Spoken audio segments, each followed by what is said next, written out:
പാമ്പുകളെയും തേളുകളെയും ശത്രുവിന്റെ സകല ബലത്തെയും ചവിട്ടുവാൻ യേശു എനിക്ക് അധികാരം നൽകിയിരിക്കുന്നത് കൊണ്ട് Jesus has given me the authority to step and stumble over the snakes and scorpions. ഇന്ന് ലോകത്തിൻ്റെതായ സകല പാമ്പിന്റെയും തേളിന്റെയും മോഹങ്ങളെയും ഹല്ലേലൂയ ആലസ്യത്തെയും കൊണ്ടുവരുന്ന മേഖലകള് Hallelujah. Everything that's coming from the world as a snake or scorpion, ഞാൻ ഇന്ന് എന്റെ കാൽ ചുവട്ടിലേക്ക് തള്ളി മാറ്റുന്നു. I am bringing all that problems under my feet. ഇന്ന് നിങ്ങളിൽ വ്യാപരിക്കുന്ന രോഗത്തിന്റെ അവസ്ഥയെ കാൽ ചുവട്ടിൽ നമ്മൾ അരയ്ക്കുവാൻ പോകുന്നു. And every sicknesses, every burdens that bothering you in your body, bring that under your feet. എപ്പോഴാണ് ഒരു മനുഷ്യൻ ഹല്ലേലൂയ അബോധാവസ്ഥയിലേക്ക് പോകുന്നത്? When do a man go into unconscious state? എപ്പോഴാണ് മാനസികമായി നമ്മൾ തകർക്കപ്പെടുന്നത്? When do we get into hallelujah the broken heart? ചിന്തകളും വിചാരങ്ങളും നമ്മുടെ മസ്തിഷ്കത്തിൽ hallelujah പ്രവർത്തിക്കുവാൻ തുടങ്ങുമ്പോഴത്രേ When the thoughts hallelujah and the feelings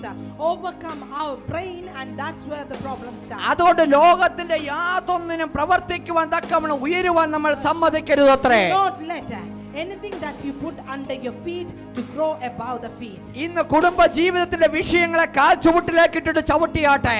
All those who are facing any problems in the family, bring that under your feet and step onto it. പിശാചിന്റെ സകല പ്രവർത്തികളെയും നസ്രനായ യേശു കാൽവറയിൽ hallelujah ക്രൂശിന്റെ hallelujah രക്തത്താൽ hallelujah താഴ്ത്തിക്കൊടുത്തതുകൊണ്ട് അവന്റെ രക്തത്താലുള്ള ജയം ഞങ്ങൾ പ്രഖ്യാപിക്കുന്നു.